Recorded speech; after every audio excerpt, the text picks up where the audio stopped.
Shalom, peuple de Dieu. Que le Seigneur vous bénisse parce qu'on est au rendez-vous. Nous savons que notre Dieu est fidèle et sa fidélité se manifeste aussi dans notre vie par l'amour qu'il a manifesté en envoyant Jésus-Christ de venir mourir sur la croix.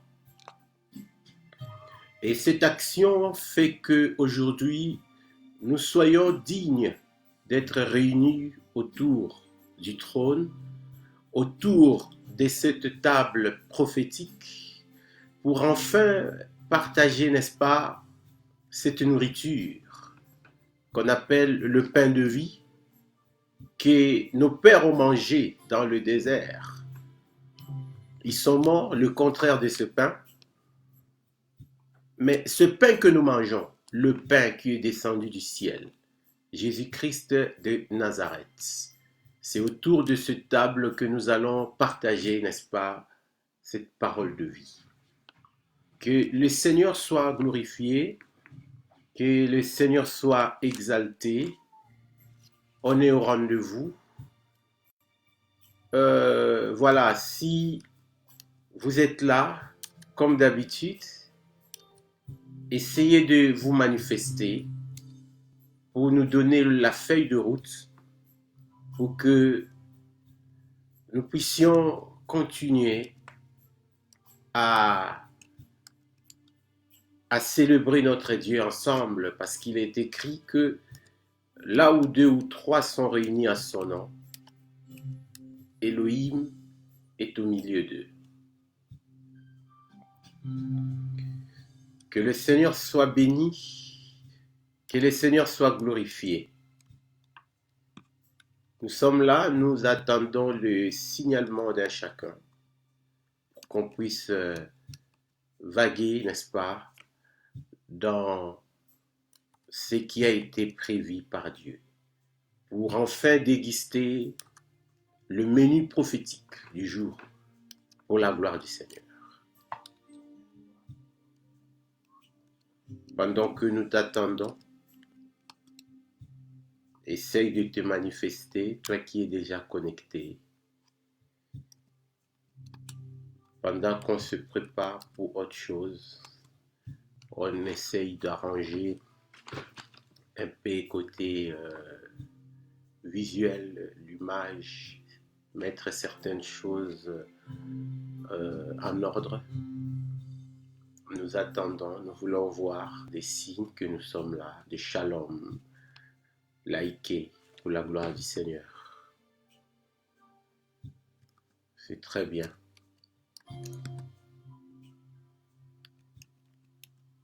Que Dieu soit béni, parce qu'il est écrit, il est doux et agréable de frères de demeurer ensemble.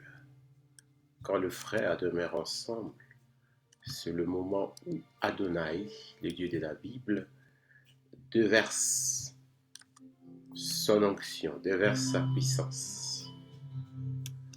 Il est merveilleux. Shalom, shalom, servante de Dieu Nana, que Dieu te bénisse. Merci.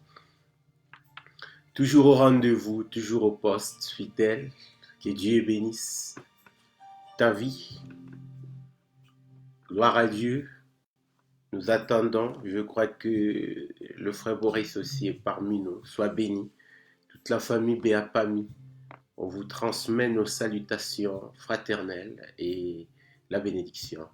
Que Elohim vous couvre de sa présence. Et que ce moment de culte soit un moment encore de partage, un moment merveilleux pour un chacun de nous. Un moment où nous allons bénéficier de faveur d'Elohim, notre Dieu. Gloire à l'agneau. On attend aussi les autres. Que le Seigneur nous conduise, que le Seigneur nous fortifie. Adonai, merci. Merci pour la présence de tes enfants, de tes servants, tes serviteurs, de ta famille. Nous te bénissons pour ça déjà. Merci. Gloire à toi, Adonai. Oui, entre-temps, la Bible dit, là où 2 ou 3 sont réunis en son nom, il est au milieu d'eux. Dieu est au milieu de nous. Excusez-nous un peu pour ce mouvement. Il est au milieu de nous. Donc nous allons déjà essayer d'évaguer un peu dans l'adoration. De dire à Dieu ce qu'il est pour toi. Merci, servante de Dieu, que Dieu te bénisse. Merci vraiment. Je suis content de cette bénédiction. Gloire à l'Éternel.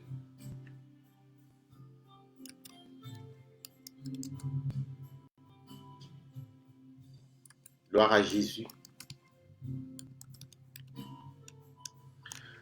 Donc nous allons bénir les seigneurs. On va l'élever.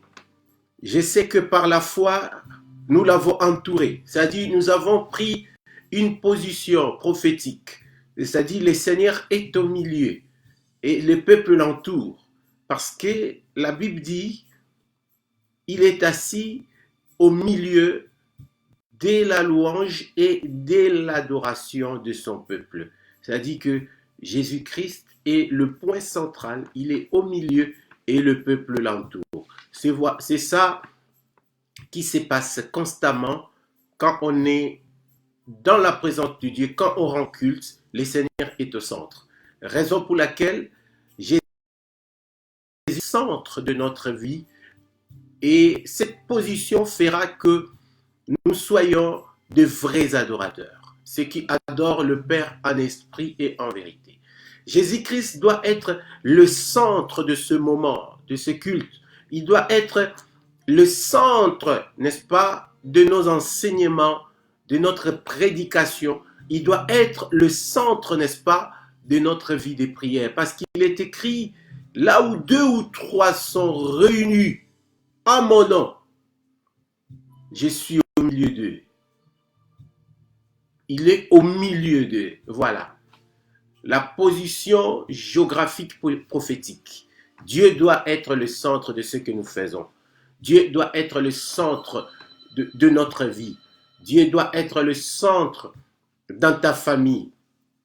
Dans cette période si difficile que le monde est en train de traverser, que l'Église est en train de vivre, n'est-ce pas?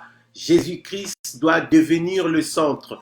Je crois que c'est un moment que Dieu a prévu pour qu'il puisse récupérer sa position, n'est-ce pas, dans notre vie, dans nos foyers, dans nos ministères, dans nos appels. Jésus doit être le centre. C'est pour cela, comme il est le centre, comme on l'a positionné par la foi, on va tous élever nos voix et commencer à bénir ce Jésus-là qui est au centre.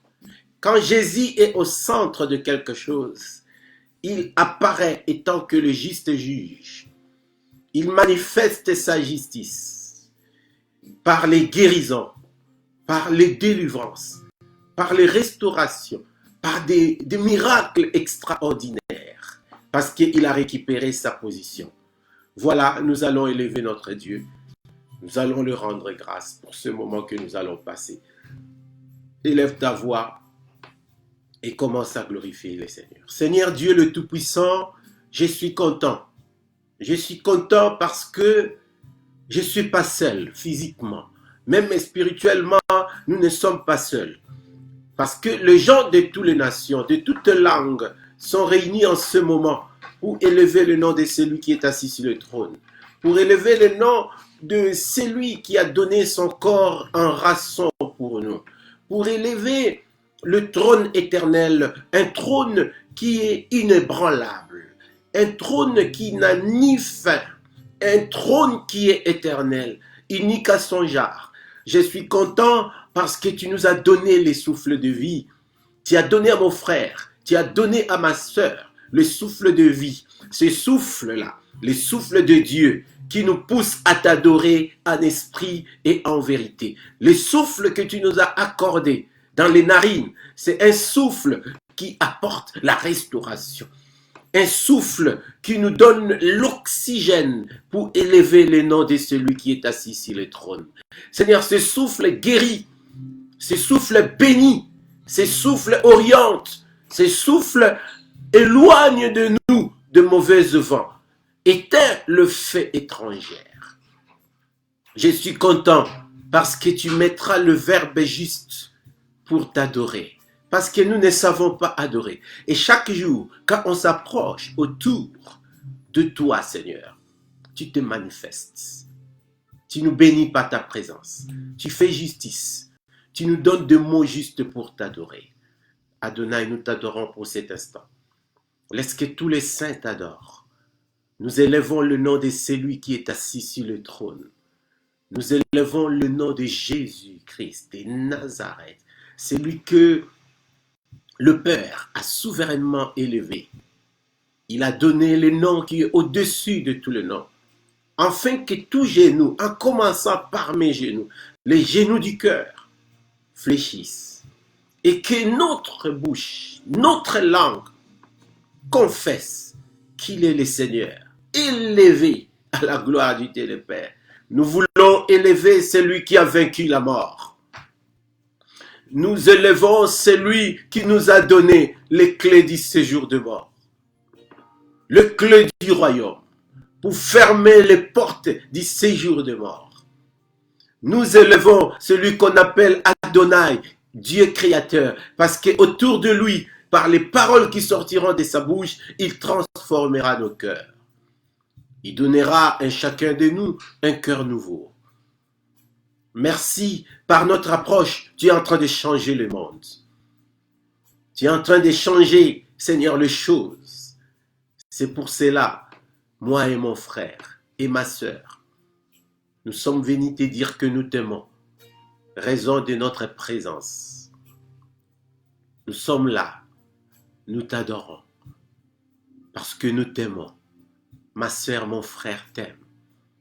C'est pour cela on a essayé, Adonai, de nous surpasser, de surpasser la fatigue, le doute, le stress, pour s'approcher de celui qui est mort, celui qui nous donne la vie, notre source de vie.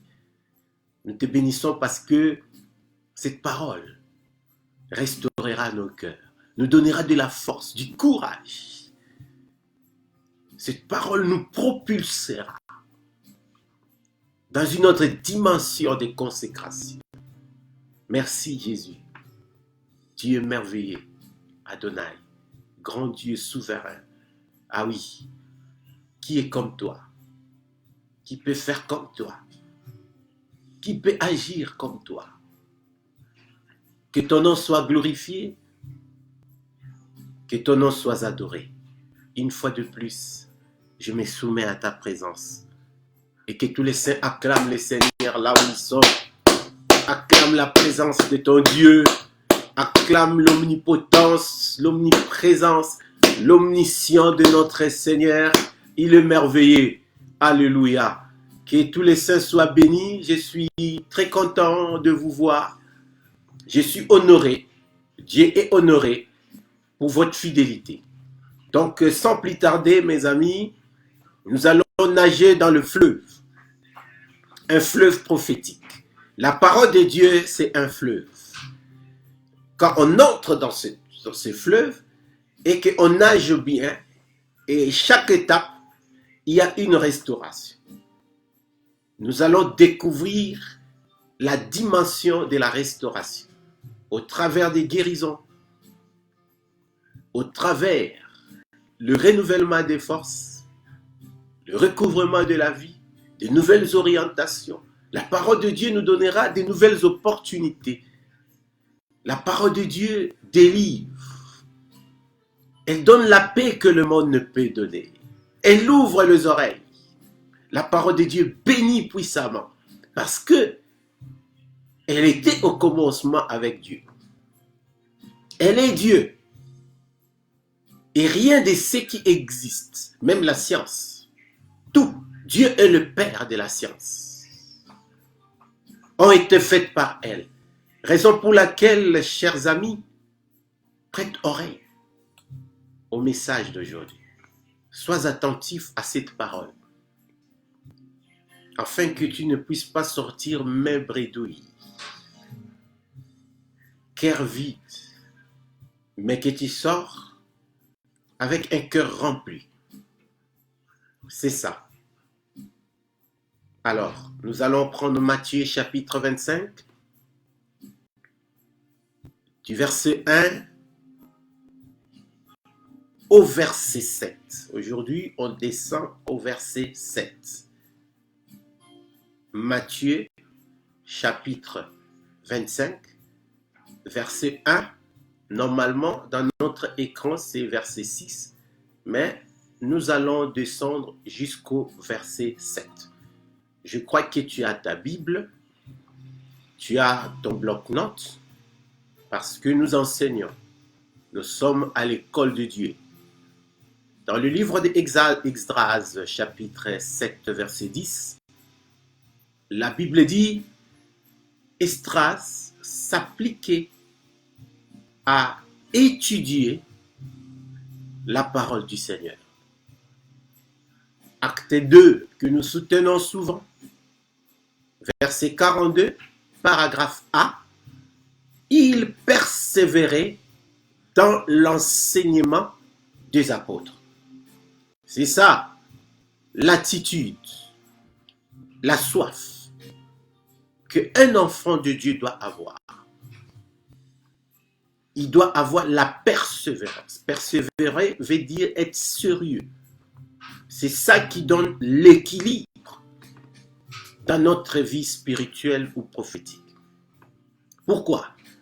Parce qu'il est écrit que l'homme ne vivra pas de pain seulement, mais de toute parole qui sort de la bouche de l'Éternel. Dans ces derniers virages, dans ces confinements, Dieu nous a imposé la retraite. Ceux qui n'aiment pas des retraites, maintenant, je crois que Dieu nous a disciplinés. Voilà l'omnipotence de Dieu. C'est pour cela qu'on l'appelle maître de temps et de circonstances. Dieu peut arrêter le temps parce qu'il est le maître. Le temps l'obéit. Les circonstances aussi l'obéissent. Il peut arrêter le temps et les circonstances pour le défaveur des méchants, de ceux qui te font du mal, de ceux qui veulent ta perte. Comme il avait arrêté le soleil à Gabaon au travers de Josué, afin que Israël sorte victorieux. Et je crois que ce confinement qui fait pleurer, qui apporte de doute, qui apporte la peur, la théorie du panique s'est installée, surtout à ceux qui n'aiment pas méditer la parole de Dieu, ceux qui ne maîtrisent pas encore la prophétie, n'est-ce pas, le mouvement de Dieu dans sa parole, ils ont peur. Mais nous sommes de ceux qui ont quand même pas la vertu du Saint-Esprit, la connaissance du mouvement de Dieu, n'est-ce pas? Le pan de sa robe est en train de bouger et je crois que Adonai va guérir une femme qui a la perte de sang de 12 ans. Il va donner le recouvrement de la vie à un Bartimée dans ce temps du soir de l'église pour qu'il puisse comprendre le mouvement, voir le mouvement du pan de la robe de Dieu et se ressaisir. L'homme ne vivra pas seulement de pain, mais de toute parole qui sort de la bouche de l'Éternel. Ça dit qu'en ce moment, à part nos directs, il faut avoir cette habitude, développer cette habitude de chercher la face de Dieu, d'être assidu dans la méditation de la parole de Dieu, dans l'étude de la parole de Dieu, parce que ce confinement, n'est-ce pas, a un objectif aussi prophétique. Dieu, le maître des temps et des circonstances, veut ramener des choses à l'ordre. Il fait la mise à jour, n'est-ce pas, de notre vie spirituelle pour une nouvelle élan. C'est pour cela, sois attentif à cette parole. Ne sois pas paniqué. Ne vis plus dans la terreur. Car il est écrit que vos cœurs ne se troublent point. Croyez en moi et croyez en Dieu. Car dans la maison de mon Père, il y a beaucoup de demeures. Alors comment bénéficier, n'est-ce pas, de ces crédits-là que Dieu nous donne? C'est en s'approchant de Dieu et en laissant la parole du Seigneur, n'est-ce pas, agir dans ta vie. La parole du Seigneur continue à mouver, à t'orienter. Cette parole qui a pris une forme, la forme humaine. Psaume dit dans verset 23, l'Éternel est mon berger. C'est-à-dire cette parole qui se tabernacle, qui prend la forme d'un homme pour t'orienter. Oui, tu as orienté ta vie tout seul. Tu as bougé ta vie. Mais maintenant, c'est le temps où tu dois permettre à Elohim de bouger ta vie, de conduire ta vie. Ça dit, la main de Dieu veut s'approcher. Laisse la main de Dieu te conduire. Là où tu avais échoué, là où tu étais tombé, le Seigneur va te relever. Donc, mes amis, nous allons entrer dans ce que Dieu avait prévu pour nous, cette nourriture qui te donnera la force. Nous parlons de la vapeur prophétique, c'est-à-dire nous enseignons sur ça, qui est notre grand thème, et nous expliquons ces portées prophétiques de ce grand thème. Et je pense que depuis qu'on a commencé, chacun de nous est en train de recevoir quelque chose. Cette parole est en train d'alimenter, n'est-ce pas, notre vie. Est en train de combler, de relever notre vie, mes chers amis. Aujourd'hui, comme hier, nous allons continuer à développer ce point qui est intitulé « Un cri au milieu de la nuit ». Un cri au milieu de la nuit. Hier, nous avons essayé, n'est-ce pas, de développer, d'expliquer cette partie du milieu de la nuit. Nous avons dit que le milieu de la nuit, c'est une saison qui sépare une période pour inaugurer une autre période. C'est un pont, c'est un désert. C'est le temps de rencontre entre l'humain et le surnaturel. C'est-à-dire dans le surnaturel, nous avons deux sens. Le surnaturel de Dieu et le surnaturel satanique. Tout s'est fait au milieu de la nuit. Au milieu de la nuit, il se passe beaucoup de choses. Au milieu de la nuit, Dieu bénit. Au milieu de la nuit, Dieu est en œuvre, Dieu visite.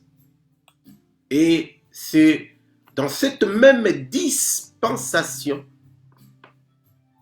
de la nuit, mais du milieu de la nuit, ce qui explique qu'il y a le début de la nuit, il y a le milieu de la nuit, et il y a la fin de la nuit. C'est-à-dire la nuit a ces trois étapes. Et pendant ces trois étapes, Dieu agit étant que alpha et oméga. Et dans ces trois étapes, n'est-ce pas, le diable aussi agit. C'est pour cela, bien-aimé, je t'invite à ouvrir ton oreille. Et pendant que cet enseignement est en train de passer, dis Seigneur, ouvre mon cœur, ouvre mon intelligence. Enlève la voile dans mon intelligence, afin que je puisse comprendre cette écriture prophétique, ce message prophétique. Je crois que c'est un message du temps. Pourquoi? Parce que l'Église est dans son soir. Nous sommes au soir de l'Église. Hier, j'avais dit ceci. Dieu a utilisé 5 agents qu'on appelle agent missionnaire. Il a utilisé un homme, Adam. Il a utilisé Noé. Il a utilisé Abraham. Il a utilisé un peuple. Il a utilisé plutôt Abraham. Quand on parle d'Abraham, on voit un peuple. Parce que c'est au travers d'Abraham qu'Israël est né. Quatrième agent, il a utilisé son propre fils.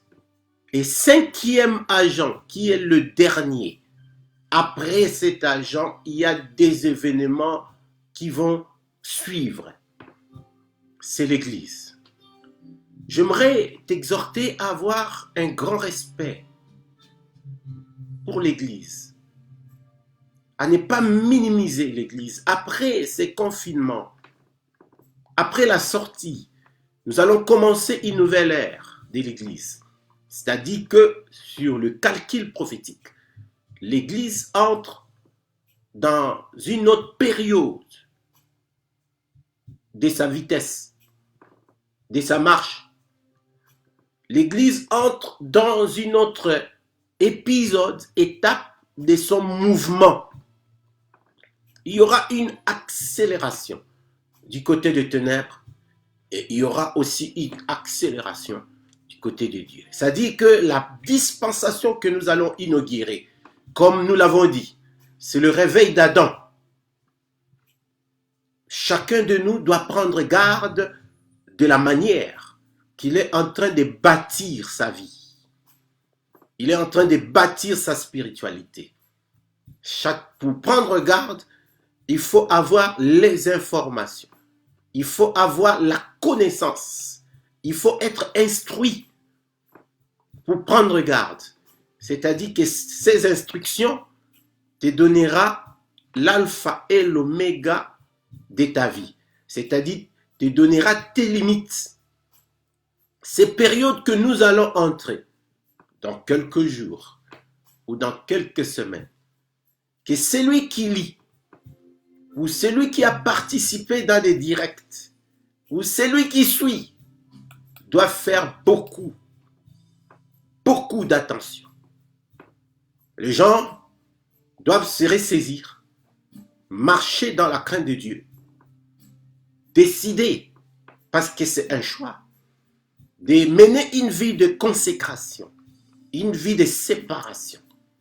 C'est-à-dire que nous sommes dans une période où chacun doit entrer dans la balance pour faire ce que on dit mene tekelepe, qui veut dire compter, peser. C'est une parole qui était écrite sur le muraille. Quand le roi Nabucodonosor a essayé de déraper. Donc c'est la période où chacun de nous, mes amis, doit entrer dans la balance prophétique pour peser sa vie. Est-ce que le poids que j'ai correspond à la stature parfaite de Christ? Est-ce que cela me permettra d'hériter le royaume des cieux? Ou je pèse encore la chair, je pèse encore le monde, je pèse encore le péché? Tous ont péché, sont privés de la gloire de Dieu. C'est-à-dire cette période où nous passons, c'est la mise à jour d'un chacun de nous. Parce que nous allons intégrer une nouvelle dispensation. Et selon les Écritures, le prophétie, c'est l'inauguration de l'ordre mondial, de la nouvelle ordre mondial. C'est-à-dire dans la dimension spirituelle, dimension satanique, il y aura l'accélération, l'ouverture de beaucoup de choses. C'est-à-dire que ceux qui lisent les Écritures, ceux qui étudient la parole de Dieu, ils vont comprendre que c'est le temps où les choses que l'œil n'avait pas vues, l'oreille n'avait pas entendu, il commencera à voir cela, c'est-à-dire la révélation de ce qui est profond et caché, des choses terribles, des choses que Jésus avait annoncées sur le plan géopolitique, sur le plan, je peux dire, culturel, sur le plan social, sur le plan, on peut dire, spirituel. Les abominations ont déjà commencé, mais dans cette période, ça sera très fort. C'est-à-dire que le milieu de la nuit, c'est un pont, c'est la traversée. Il y a des événements. Depuis que Adonai, le Dieu d'Abraham, d'Isaac et de Jacob, le Père de notre Seigneur Jésus-Christ, a créé le monde, cela fait 6000 ans et quelques ans. C'est-à-dire après chaque 2000 ans, selon les calculs prophétiques, il se passe quelque chose. Il y a eu le déluge,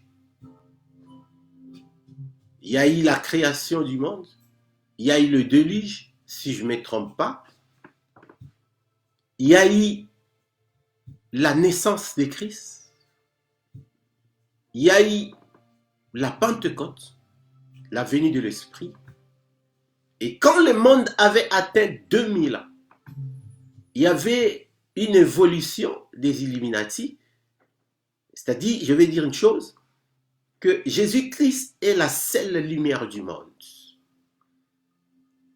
L'Église, étant que dernier agent missionnaire de Dieu, l'Église est définie étant que la lumière du monde.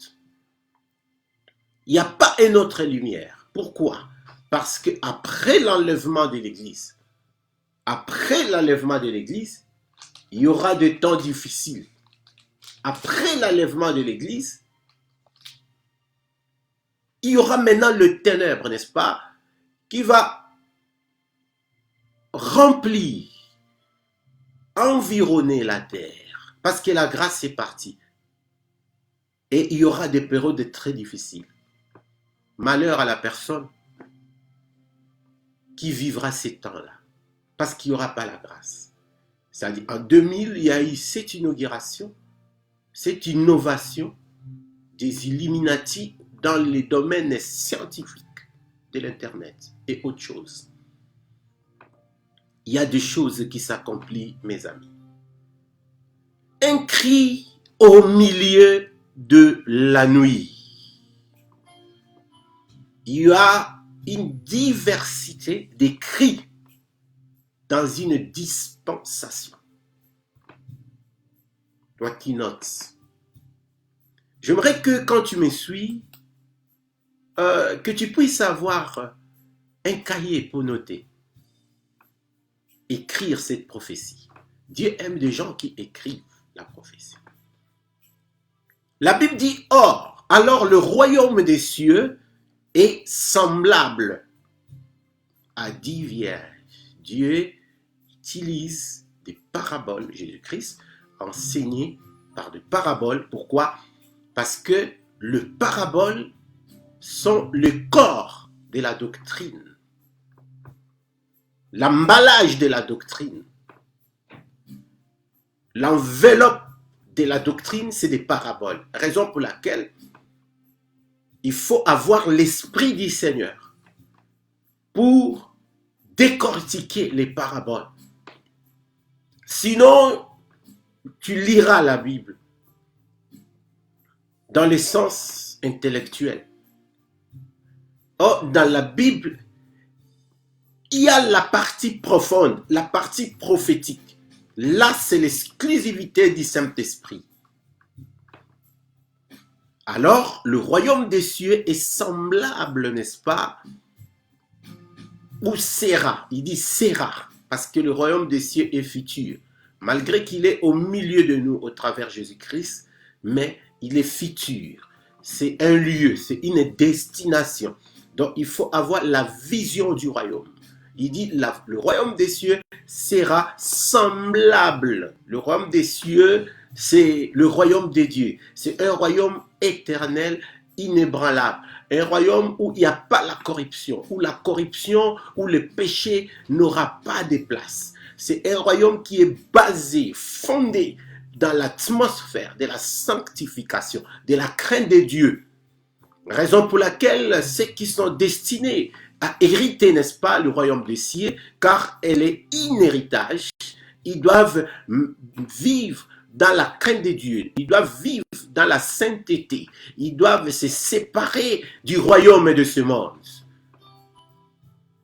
Elle est semblable, ou elle sera semblable à 10 vierges qui, ayant pris leur lampe, allèrent à la rencontre de l'époux. Ces 10 vierges avaient une vision. Ces 10 vierges, j'avais dit, elles représentaient des catégories de chrétiens spirituels, ceux qui sont convertis.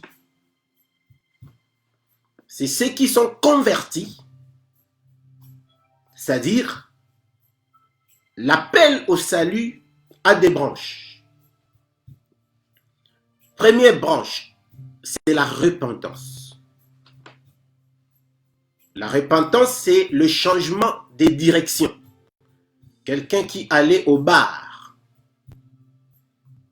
quelqu'un qui volait, quelqu'un qui consultait le marabout, quelqu'un qui avait une mauvaise vie, qui vivait dans le débauche. C'était une direction, c'était un chemin. Il écoute la parole de Dieu.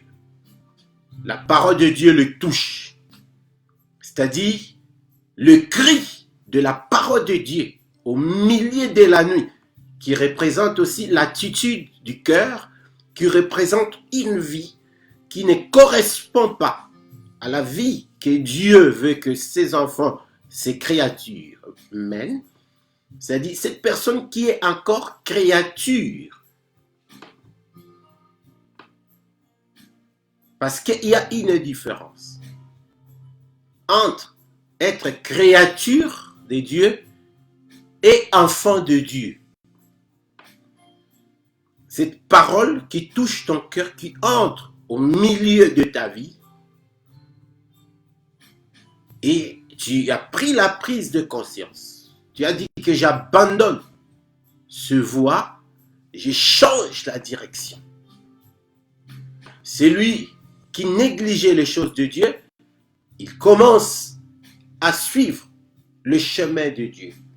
Ça, c'est la repentance. Changement de direction, changement de mentalité. Mais cela ne suffit pas. Je peux faire ces mouvements, changer de direction. Je commence peut-être à suivre la parole de Dieu, mais je peux être dans cette position, un pied dedans, un pied dehors. On me voit à l'église et on me voit aussi dans des boîtes de nuit. On me voit à l'église, mais je suis encore attaché aux coutumes, à la tradition, aux rudiments de ce monde. Je suis encore attaché, n'est-ce pas, à la débauche, mais je suis à l'église. J'ai quand même une charge à l'église. Mais la chose la plus importante, c'est maintenant cette phase, deuxième phase, de produire des fruits dignes de la repentance. Quand nous entrons dans cette saison, c'est dans cette saison que j'atteins cette deuxième phase qui me donnera la force, qui me donnera la clé des portes du royaume des cieux, qui m'offrira cette occasion d'entrer quand la 7e trompette sonnera dans le royaume des cieux. C'est-à-dire cet état de produire le fruit digne de la repentance est appelé la conversion.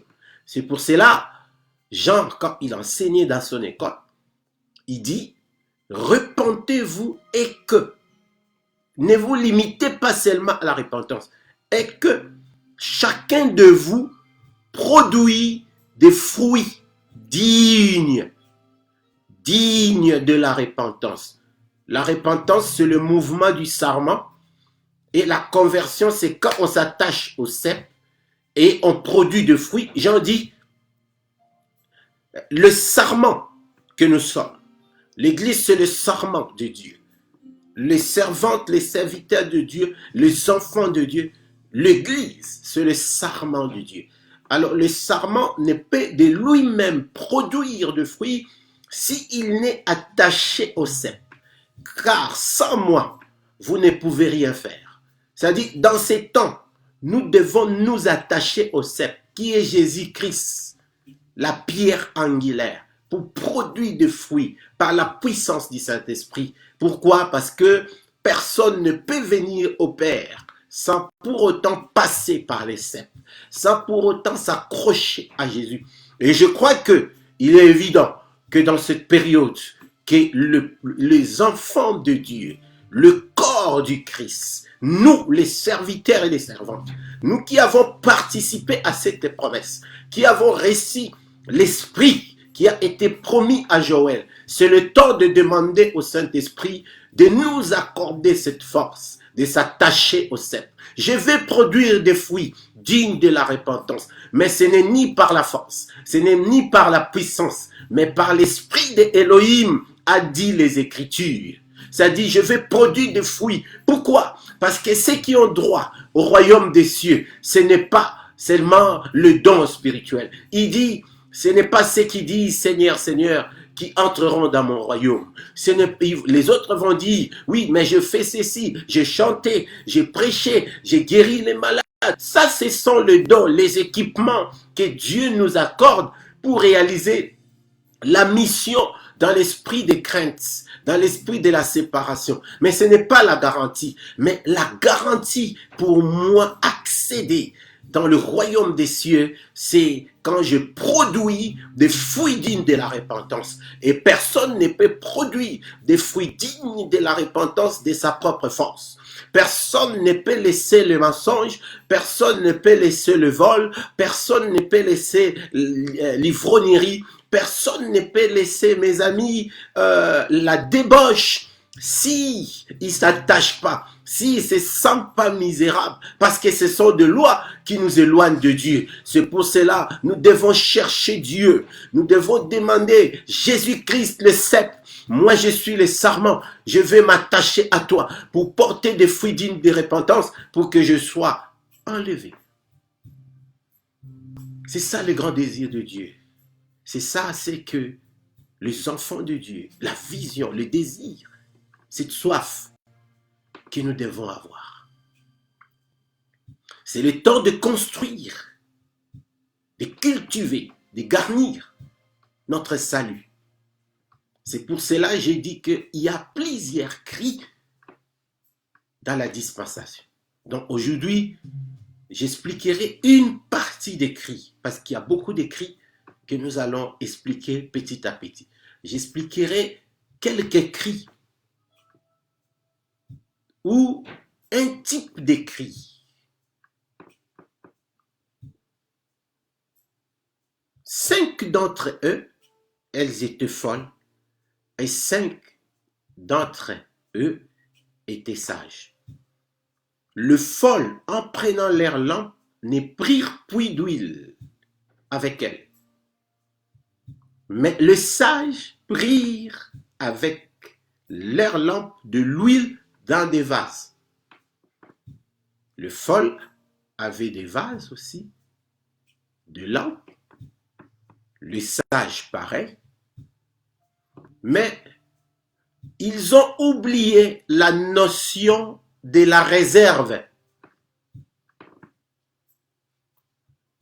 Le temps où nous sommes, c'est le temps de s'alimenter. C'est le temps de faire des réserves prophétiques. Comment faire ces réserves? C'est par rapport à l'approche, à la parole de Dieu. Et cette approche, c'est une décision. Paul dit, rachetez le temps, car les jours sont mauvais.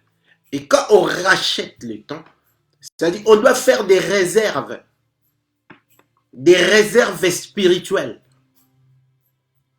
Les 5 folles, ils ont pris leur lampe.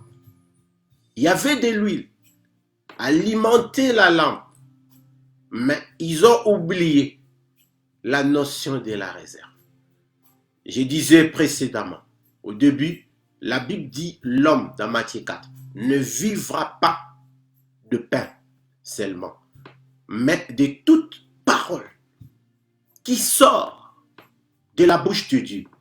Cette parole qui sort, cette soirée, a pour but de te donner de la réserve.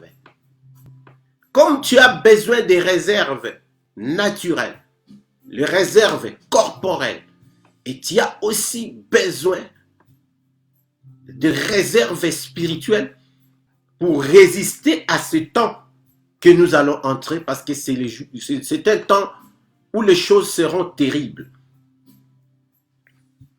Les sages prirent leur lampe avec l'huile dans le vase. Comme le pouls tardait. Le pouls tardait. Habakkuk dit ceci. J'ai été à mon poste et je veillais pour entendre ce que l'Éternel me dira et ce que je répliquerai. Pourquoi? Il y a la thèse de la prophétie. Ainsi dit l'Éternel. Il était informé d'une promesse. Nous sommes informés. Si tu n'étais pas informé, maintenant, cette parole t'informe. Cette période que nous passons, où nous traversons cette tempête, où nous sommes dans la barque, dans l'église, nous sommes informés. Cette tempête nous informe du retour imminent de Christ. Je vais attendre ce que je réponds. Il faut avoir de mots, il faut avoir le verbe, c'est-à-dire il faut avoir la réserve pour répliquer. Car c'est une prophétie qui est à son terme. Si elle tarde, la prophétie vient, la prophétie marche, la promesse marche. La promesse vient sûrement, lentement et sûrement. Il respecte les règles divines de la prophétie. Il accepte le mouvement de Dieu. Il accepte l'ordonnance que Dieu lui a donnée. La prophétie marche avec le temps. J'avais dit que nous sommes dans les scatos, c'est-à-dire la fin du temps. Et dans la fin du temps, dans la fin de quelque chose, il y a des événements. Quand quelqu'un veut mourir, veut rendre l'âme, il y a des événements avant qu'il puisse tirer révérence. Il y a des événements dans son corps. Par exemple, il peut être malade, par exemple, il peut être accidenté, peu importe de l'accident. Il y a beaucoup des événements qui viennent avant que l'homme tire révérence. Alors, la prophétie tarde. Pourquoi la prophétie tarde? C'est une grâce. La prophétie tarde pour donner l'opportunité à ceux qui sont distraits. Donner l'opportunité à ceux qui dorment de se réveiller. Donner l'opportunité à des gens à se restaurer. Donner l'opportunité à ceux qui sont repentis mais qui n'ont pas encore atteint la phase de la conversion, qu'ils puissent atteindre la conversion. Donner l'opportunité, comme on dit communément, la chance à des gens. C'est pour cela la prophétie tarde. Pourquoi? Parce que la prophétie fait partie de l'amour de Dieu. L'apôtre Paul dit dans un épître, il dit, pourquoi méprisez-vous la bonté, la longanimité, la patience de Dieu? Ne savez-vous pas que la bonté de Dieu, qui est une faculté de l'amour, vous pousse à la repentance? La prophétie tarde pour que les gens atteignent la totalité de la repentance. Comme l'époux tardait, tous s'assoupirent. Il n'y a pas d'exclusivité. Tous, les 10 s'assoupirent. Ils dormaient. Ils sont entrés un peu dans la distraction. Ils ont dit, bon, ils tardent, ils ont perdu un peu confiance. Ils ont perdu cette accélération spirituelle. Ils ont un peu perdu une position. Ils assoupirent. Ils ne dormaient pas, mais ils assoupirent. Pendant qu'ils étaient dans l'état, ces stades de l'assoupissement, l'amour de Dieu va se révéler. La Bible dit, ils s'assoupirent et s'endormirent. Je me corrige. J'avais oublié. Ils s'assoupirent et s'endormirent. Voilà. Ces deux phases qui amènent le sommeil spirituel. L'assoupissement. Peut-être, tu commençais à s'éloigner un peu de Dieu parce qu'il y a quelqu'un qui est en train de te distraire par de mots, par de fleurs. Peut-être tu commences un peu à te distraire à cause de l'Europe. Peut-être tu commences un peu à s'assoupir à cause du travail. Le travail commence à prendre beaucoup de place, même la place qui devrait être accordée à Dieu. L'église s'assoupit. Il y a des distractions, des laisser aller. On commence à laisser aller des choses. On commence à ouvrir des portes, à normaliser des choses. L'église s'assoupire parce que le message plus est focalisé au message, l'enseignement du 6e jour, qui consiste à attacher l'homme plus aux choses passagères, au mariage, à l'argent, au voyage. Maintenant, on peut voyager alors. Si tu vas dans des sites où on demande de visa, on nous dit suspension momentanée des visas. C'est bien de voyager, c'est bien de se marier. Maintenant, les salles sont bloquées. Même ceux qui avaient prénoté pour des mariages, ils ont annulé.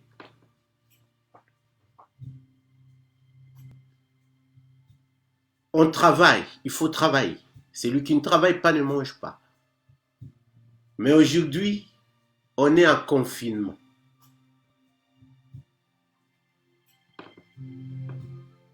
Il y a ceux qui sont déjà mis en disposition dans des chômages partiels. Le travail t'a assoupi, tu as négligé, n'est-ce pas, le premier amour. Tu as abandonné à cause des soucis du siècle présent, à cause de l'argent, à cause d'un homme, à cause d'une femme, à cause du matériel, la poussière de la terre. Tu as abandonné. Tu commences à s'assoupir. Le sommeil ne vient pas directement. Il faut d'abord passer la première phase, l'assoupissement, qui est caractérisé par certaines légèretés, par certains mépris, laisser aller. Dans nos églises, on laisse les laisser aller parce qu'on a peur que les gens ne viendront pas. Jésus a laissé une église de 12 personnes. Mais comme ils sont restés dans les principes, l'église a cru. Parce que Dieu est l'auteur de la croissance. Paul dit, moi j'ai planté, Apollos a arrosé. N'est-ce pas? Les apôtres ont planté. Et notre ère, notre phase, nous sommes en train d'arroser. Un travail de complémentarité. Mais l'auteur de la croissance, le père de la croissance, celui qui a le pouvoir de la croissance, d'une église, d'une vie, même si les gens s'élèvent, même s'ils mettent des barricades, des fermetures, c'est lui qui a le pouvoir, qui peut ordonner la croissance. C'est Dieu. C'est pour cela qu'il a ordonné la croissance. L'homme a la nature de la croissance. L'homme a la sémence de la croissance. On laisse de laisser aller. Les gens vont fuir. Il y a la compromission, n'est-ce pas, qui est entrée dans nos messages. On entre dans la stade des serviteurs, des enfants qui aiment écouter des choses qui plaisent à l'oreille. On a peur. On est paniqué. Nous préparons l'église de demain. L'église de demain va bientôt commencer, après le confinement. Jésus dit à Pierre, concernant l'église de demain, il lui dit, le porte de séjour de mort ne prévaudront point contre elle. Le porte de séjour de mort, qui vont être ouverts encore, grandement ouverts, après ces confinements. Ne prévaudront point, n'auront point de pouvoir, n'auront point de puissance à l'église. L'église de demain, c'est une église qui a la clé, les clés du royaume. Il a compris son autorité. Quand il ferme ici, là-bas, ça sera ferme. Quand il ouvre ici, le ciel obéit. Et dans ces temps, nous devons exploiter ça. Nous sommes dans cette phase d'entraînement, dans l'atelier où Dieu est en train de forger, Dieu est en train de garnir les trompettes. Nous sommes dans la deuxième phase de sonner la 6e trompette. Parce que vers le milieu de la nuit, pendant qu'il s'assoupirait, pendant que l'église était en train de s'assoupir, pendant qu'ils sont entrés dans la vague d'assoupissement, de miracles qui assoupit le genre, le témoignage qui amène l'assoupissement, les enseignements qui amènent l'assoupissement, pour installer, c'est-à-dire des choses qui bercent les gens, qui caressent les gens, pour le faire bien endormir, pendant qu'il tardait. C'est-à-dire, c'est cette phase où nous sommes en train de passer. Il y a beaucoup qui ont abandonné la foi, n'est-ce pas? C'est un parabole qui commence à être expliqué, n'est-ce pas? On te donne la matière parce que nous avons un ministère de soutien et de complémentarité. On dit parabole. C'est quelque chose qui est caché et profond. Le corps de la doctrine. C'est-à-dire ici, on explique même ce que Paul dira après. Il dit, dans les derniers jours, les gens auront la démangeaison d'écouter des choses qui plaisent à leurs oreilles. C'est-à-dire, ces choses-là, c'est une main, c'est un souffle diabolique, n'est-ce pas? Des fausses doctrines qui assoupit, qui souffle, qui endorment l'église, qui transforment l'église à la première chambre, qui est la vallée remplie des ossements desséchés. Quand bien même il y a le nombre, pourquoi il y a des nombres? Pourquoi il y a ces sécheresses spirituelles? Parce qu'il n'y a pas le Saint-Esprit, il y a le favoritisme, il y a des conflits, il y a des divisions, des séparations, type de l'église de Corinthe. La vallée remplie des ossements desséchés. Mais Dieu va saisir Ézéchiel. Tu es Ézéchiel de ce temps. Tu vas entrer dans la vallée. Cette période de confinement, la main du Seigneur, n'est-ce pas, saisit, touche un esprit. Attention, ce n'est pas la sortie du corps qui sont des messages ésotériques, des messages cabales. Il ne faut pas confondre. L'esprit, la Bible dit, la main de l'Éternel fut sur moi. La main de l'Éternel est caractérisée par deux choses. Elle est caractérisée par la doctrine, par l'onction.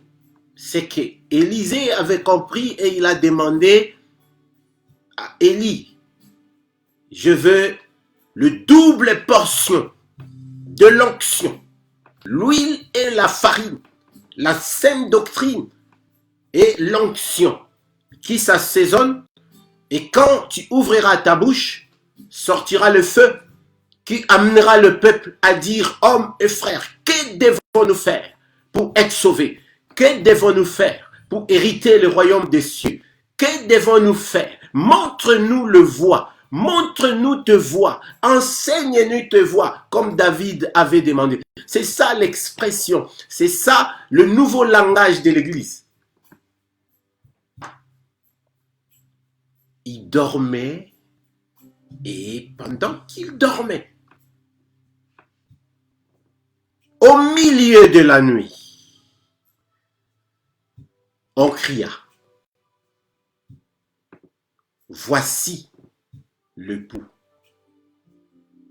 C'est-à-dire, on sonna la 6e trompette. La 6e trompette dans sa 2e phase.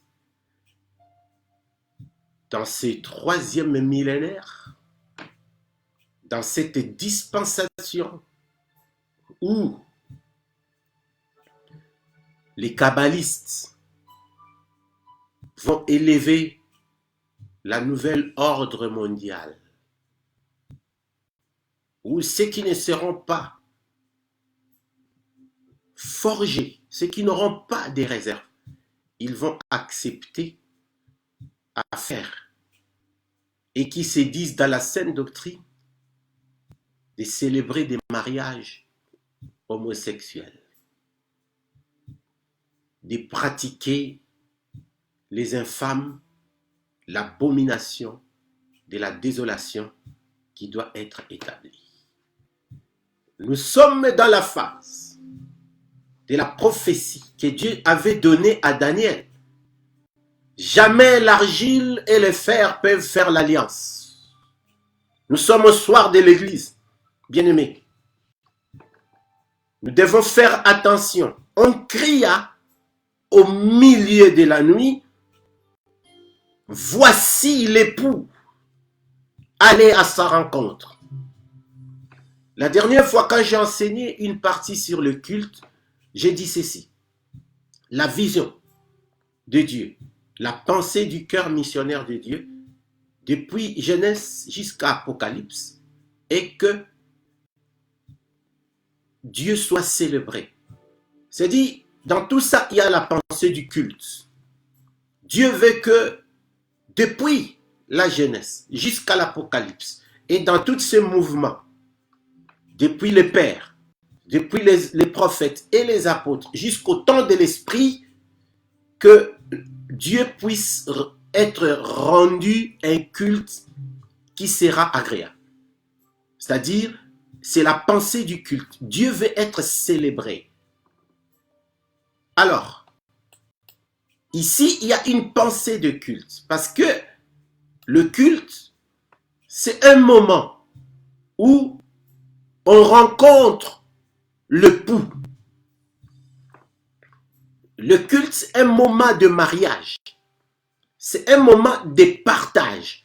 C'est un moment où l'humain décide de marcher avec Dieu, de vivre avec Dieu. Ce qui explique que nous n'allons pas au culte, mais nous rendons culte et nous devons vivre un culte. Pourquoi? Parce que la Bible dit que nous sommes le temple de Dieu et que l'Esprit de Dieu habite en nous. Raison pour laquelle l'Église doit se réveiller. Les enfants de Dieu, les hommes de Dieu doivent se réveiller. Nous devons retourner au Père, s'attacher au cep, chercher le maître de la moisson. Parce que c'est lui qui a les secrets de la moisson. C'est le temps où nous devons faire la mise à jour de nos appels, de nos dons. Nous devons retourner à la source comme le jour où, dans Ézéchiel 47, Ézéchiel voyait la beauté du fleuve. Mais il fallait qu'il puisse retourner pour voir là où sortait l'eau.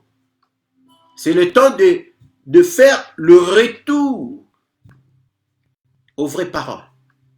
Le retour à la saine doctrine.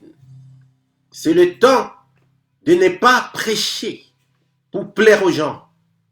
Ce n'est pas le temps de prêcher le matériel.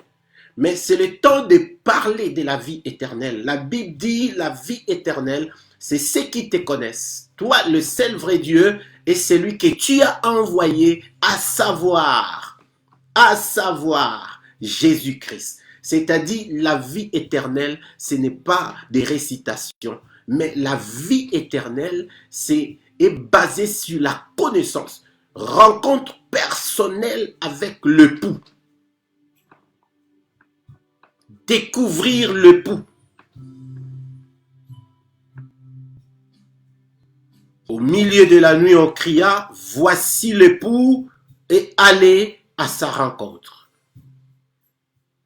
Un cri au milieu de la nuit, c'est la frappe prophétique dans la porte du temple. Je vais me limiter là aujourd'hui, parce que j'explique un cri maintenant.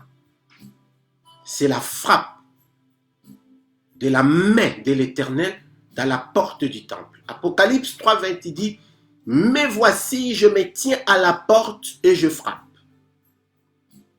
Si quelqu'un entend ma voix et ouvre la porte de son cœur, j'entrerai.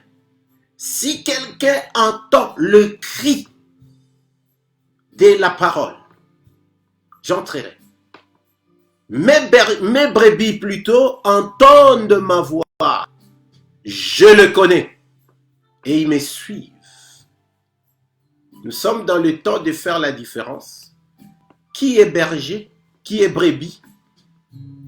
Qui est le bon berger? Qui sont des boucs? Parce que les 5 vierges folles étaient dans la lignée des boucs. Et la Bible dit dans l'Apocalypse, les chiens, c'est-à-dire ils étaient dans cette destinée-là. C'était des boucs, des chiens, des impudiques. Ils viennent à l'église. On ne se moque pas de Dieu. N'est-ce pas que le temps où nous sommes, ce n'est plus le temps de se moquer de Dieu. C'est qu'un homme aura sémé, n'est-ce pas? Il le moissonnera. Les boucs, les chiens, les impudiques, les volets. Le Seigneur commence à décrire cela à Jean pour que l'église soit informée. Si tu te retrouves dans ce groupe-là, c'est le temps, n'est-ce pas, de se repentir et de produire des fruits dignes de la repentance. Alors toutes ces vierges se réveillèrent. L'église te réveille.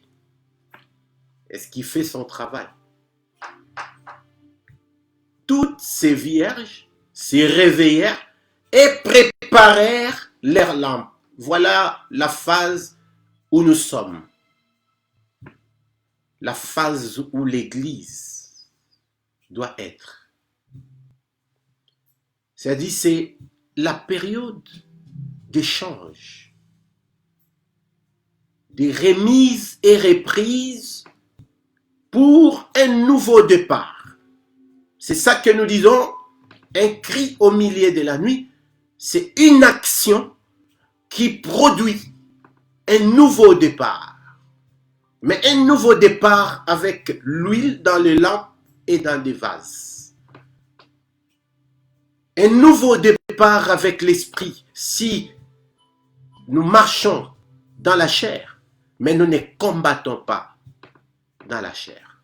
Notre combat est spirituel. C'est le temps de se lever. C'est le temps de chercher Dieu. Quand il y a un cri, c'est que il y a la présence d'un être ou des êtres. Mais aujourd'hui, je veux m'arrêter là. Et je crois que chacun de nous, plutôt, a compris quelque chose. Il peut avoir la présence divine, la présence de Dieu. Il peut avoir la présence des hommes. Il peut aussi avoir la présence de Satan. Et tous ces trois présences, ils produisent des cris. Mais le cri que nous avons essayé de développer aujourd'hui, c'est le cri du Seigneur. Il frappe à la porte de l'Église. Et tant qu'humain, et tant qu'une femme, un homme, une famille Parce que dans la définition de l'Église étant que la lumière du monde, l'Église étant que le sel du monde, l'Église étant que le chant de Dieu, l'Église étant que la famille des dieux, l'Église étant que la colonne d'appui de la vérité. La vérité, c'est dans l'Église. C'est l'Église qui a la vérité parce que la vérité fait partie, n'est-ce pas, des clés du royaume des cieux. Il dit, vous connaîtrez la vérité. Pour connaître la vérité, ce n'est pas dans la télé. La vérité n'est pas dans la science. La vérité n'est pas dans l'économie. La vérité n'est pas à l'école. Et la plupart de ceux qui ont créé l'école, l'éducation, ce sont des maçons. Ce sont des athéistes. Mais Christ est la vérité. Il dit, je suis le chemin, la vie et la vérité. Nul ne va au Père sans passer par moi. C'est-à-dire que les saluts est christocentrique. Elle tourne autour de Christ. Raison pour laquelle la foule se réunissait autour de Christ. Christ doit être le milieu, n'est-ce pas? Christ doit être le centre de notre enseignement, le centre de notre prédication, le centre de notre prière en ces temps de la fin. Christ doit régner. La Bible dit, lorsque le Fils de l'homme sera élevé, c'est alors que vous saurez qui il est. Nous sommes arrivés dans ces temps de montrer aux hommes que Jésus est la vérité. La vérité, on ne le trouvera nulle part ailleurs qu'en Jésus-Christ de Nazareth. Mes chers amis, Dieu nous a fait grâce de partager, dirais-je, c'est ainsi dit l'Éternel. Aujourd'hui, nous étions à notre 3e leçon, un cri au milieu de la nuit. Il y a un cri, il y a d'autres, on le développe demain. Mais je crois que l'Esprit du Seigneur t'a éclairé par rapport à l'actualité. Il y a des cris partout. Mais ces cris, il y a des cris. Il y a des cris partout, à la télé, il y a des cris dans les radios, dans les journaux, il y a des cris partout.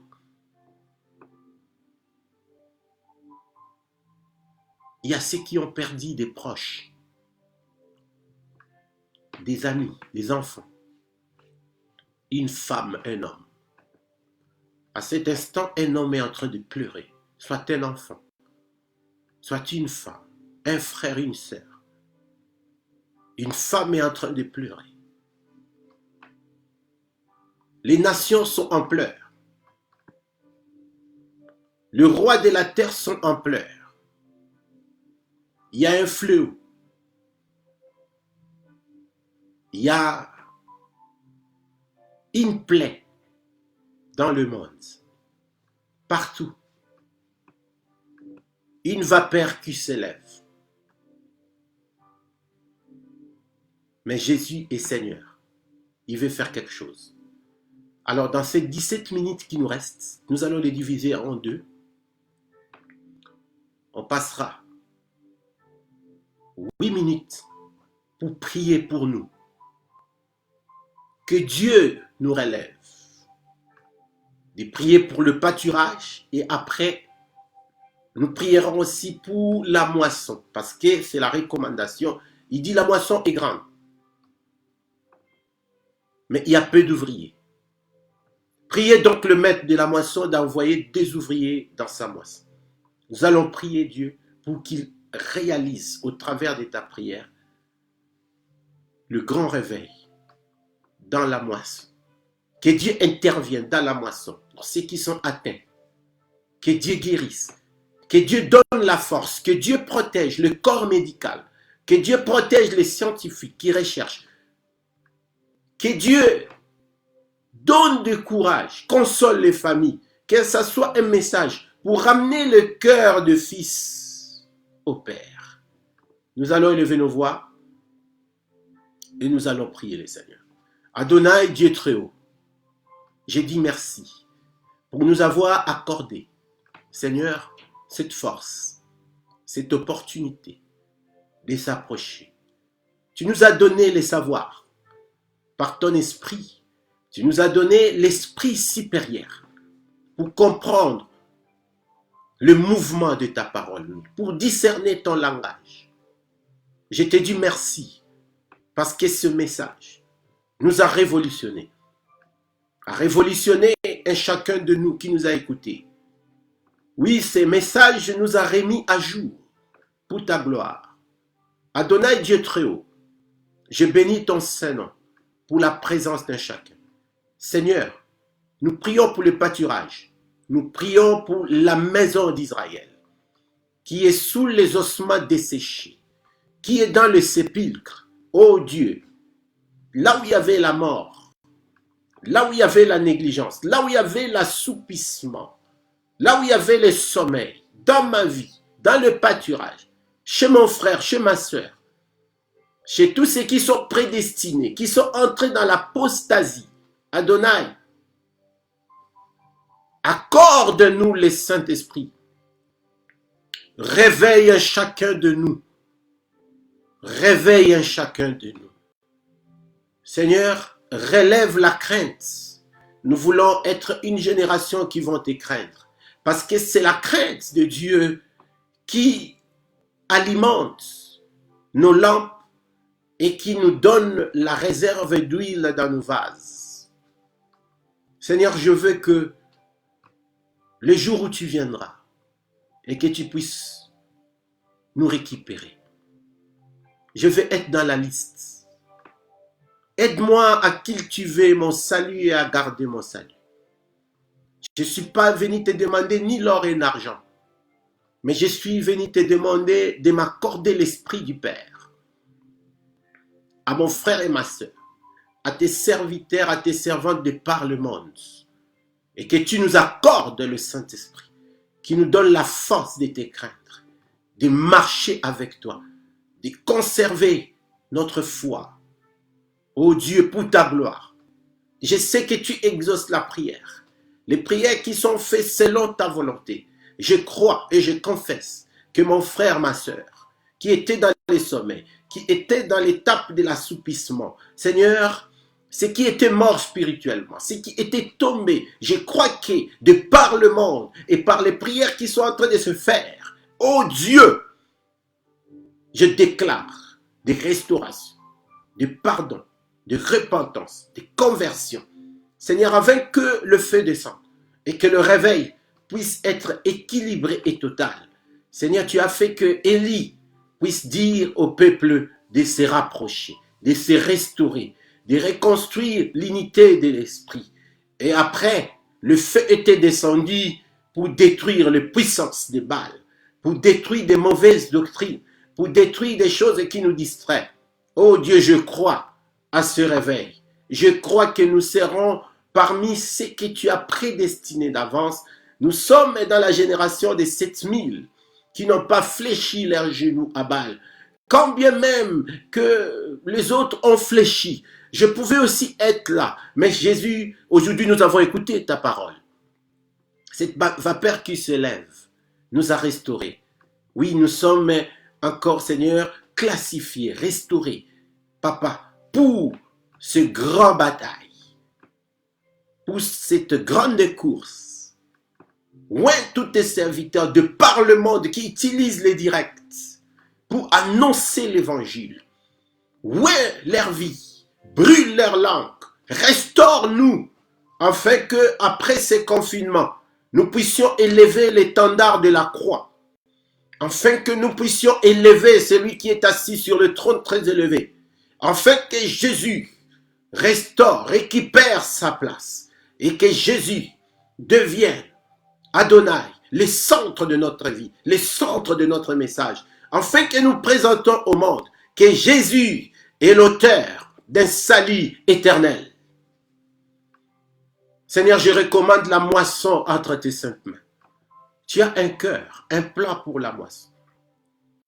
Je recommande, Seigneur, ceux qui sont encore dans le ténèbre, ceux qui vivent dans l'iniquité. Seigneur, ceux qui vivent dans le péché, ceux qui sont dans le sommeil, Adonai, accorde-leur ton esprit, parce que tu as dit, je vous enverrai un consolateur, le Paraclet, le Saint-Esprit. Il va convaincre le monde du péché. Il agira dans la moisson. Jésus le leur, que le consolateur puisse faire son œuvre, que le consolate. Il n'y a personne, aucun orateur. Seigneur, c'est toi qui parles mieux. C'est toi qui touches les âmes. Convainc nos frères, dans nos familles, dans notre entourage, dans nos collègues du travail. Seigneur, nous sommes venus faire ce que tu nous as demandé. C'est-à-dire que quand tu as dit de prier pour la moisson, c'est que tu entendais que notre prière puisse booster ta main pour que tu puisses envoyer le Saint-Esprit. Seigneur, il y a des gens qui écoutent le message au travers la toile. Oh Dieu, que ce message-là soit oué et qu'il soit touché et que leur cœur revienne à toi. Parce que ce sont des personnes que tu as prédestinées d'avance. Convainc le monde du péché. Dis-leur que le salaire du péché, c'est la mort. Le péché ouvre la porte des séjours de mort. Oh Dieu, qu'ils soient convaincus que la seule solution est en Jésus, que ce que tu as prédestiné d'avance, Seigneur, puisse retourner au Père. Seigneur, dans ces temps, dans ces derniers virages, nous voulons expérimenter, être des témoins de réveil. Accorde cet esprit dans nos églises qui aient de réveil. Dans la moisson qui est dans l'église, ça soit la source, le point de contact qui déclenchera le réveil. Change l'attitude. Tu as dit que les dominations et les autorités connaîtront aujourd'hui par l'église la sagesse infiniment variée de Dieu. Que des athées soient convaincus. Que ceux qui vivent dans la débauche soient convaincus. Ceux qui vivent dans l'occultisme soient convaincus. Adonai notre Père. Seigneur, touche encore. Seigneur, il y a ceux qui sont pris par ce fléau. Ils sont atteints. Mais quand l'Église prie, l'Éternel descend, visite-le, accorde-le la guérison par tes maîtrisires et par le sang de Jésus. Guéris ceux qui sont, Adonai, près de la porte de la mort. Interviens, que le sang de Jésus barre la route. Seigneur, guéris, guéris. Tu es omniprésent. Seigneur, dans les lits des hôpitaux, apparaît, fais la rencontre à nos frères. Nous, on ne peut pas accéder. Mais pendant que Jérémie était gardé dans la cour de la prison, tu es entré. Pendant que Pierre était gardé dans la prison intérieure, l'Église ne cessait d'adresser des prières à Dieu. Seigneur, tu as intervenu. Seigneur, interviens. Adonai, intervient. Adonai, intervient. Interviens comme tu as intervenu dans la vie de Paul, dans la prison. Interviens comme tu as intervenu, Seigneur, dans la vie de Pierre. Interviens dans la vie de nos bien-aimés. Visite-les par la guérison et qu'ils donnent leur vie à toi. S'il faut qu'il y ait des apparitions, oh Dieu, fais comme on a entendu aux autres. Fais comme tu nous as montré dans la Bible. Tu t'es apparu quand il y avait des impossibilités, quand il n'y avait aucun médecin, quand il n'y avait aucun avocat. Oh Dieu, libère les gens de ces prisons, de ce fléau de coronavirus. La Bible déclare ni la peste ni la contagion atteindra Israël, malgré qu'ils ne sont pas encore retournés à la bergerie, mais ils portent le sceau. Ils sont prédestinés. Adonai guérit, console, relève, protège le corps médical des hommes et des femmes qui ont sacrifié leur vie, qui se battent jour et nuit. Physiquement, ils sont fatigués. Moralement, ils sont fatigués. Mais que notre prière touche. Donne-leur le courage. Donne-leur la confiance. Protège-les, protège leur famille. Donne l'intelligence au corps médical, aux médecins. Accompagne par le sang de Jésus le médicament. Donne encore l'intelligence. Ouvre, instruis les chercheurs pour qu'ils apportent une solution. Un jour, tu as dit, c'est le malade qui a besoin de médecin. C'est que tu autorises la médecine. Guéris au travers de la médecine. Que leur action soit accompagnée de notre prière et de l'onction du Saint-Esprit. Nous te disons merci. Seigneur, nous prions pour les villes et nous demandons la protection divine par le sang de Jésus dans les villes. Nous demandons que tu protèges et que tu arrêtes dans le nom puissant de Jésus.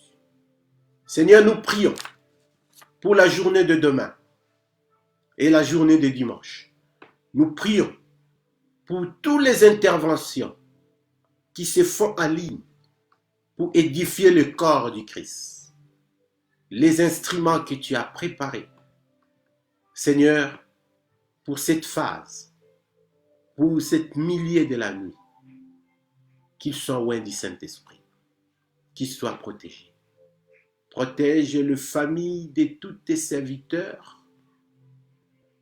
Protège tous les disciples que tu nous as donnés. Protège et bénis-les, donne-leur la force. Dans le nom puissant de Jésus-Christ, Seigneur. Merci. Merci pour cet instant. Nous te glorifions. Nous te rendons grâce. Tu es merveilleux. Merci encore. Que tous les saints disent Amen. Est-ce que nous pouvons dire Amen 3 fois? Manifesté par des likes de cœur pour prouver que vous avez manifesté. Gloire au Seigneur 3 fois. Likez pour la gloire du Seigneur.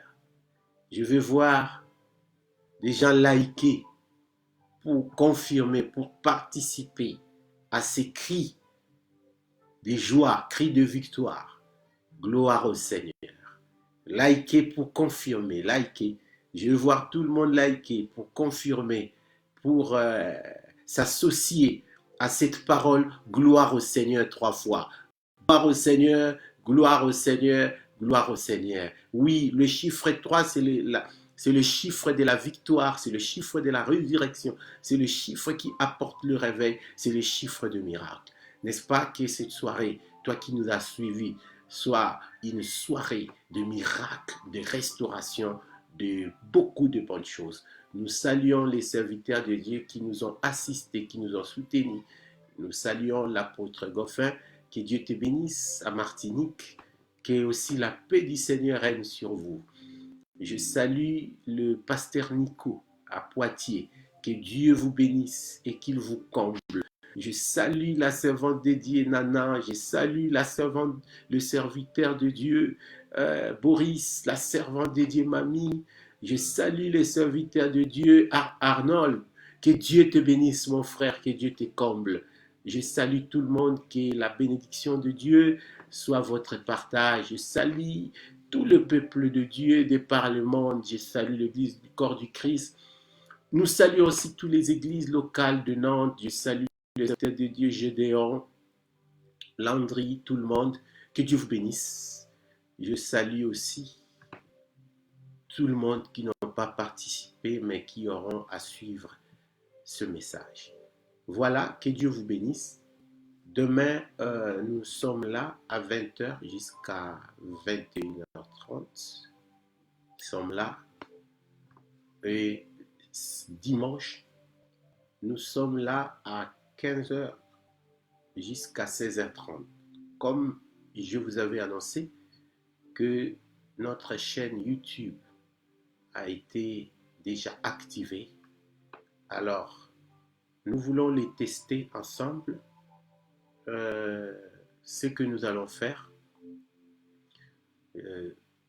soit demain, on va les tester. Donc demain, on passera notre direct dans notre chaîne YouTube. C'est simple, dans la même heure pour les tester. Et cela nous donnera l'idée pour dimanche. Je vous écris, tout le monde en a, et je pense que Maman Nana fera le nécessaire pour envoyer ça. Donc demain, à 20h30, on est connecté sur YouTube dans notre chaîne MES Didascalia. MES Didascalia. Didascalia qui veut dire enseignement, instruction et précepte de Dieu. C'est en grec. Donc, s'il y aura des petites interférences, donc là, nous allons rentrer dans notre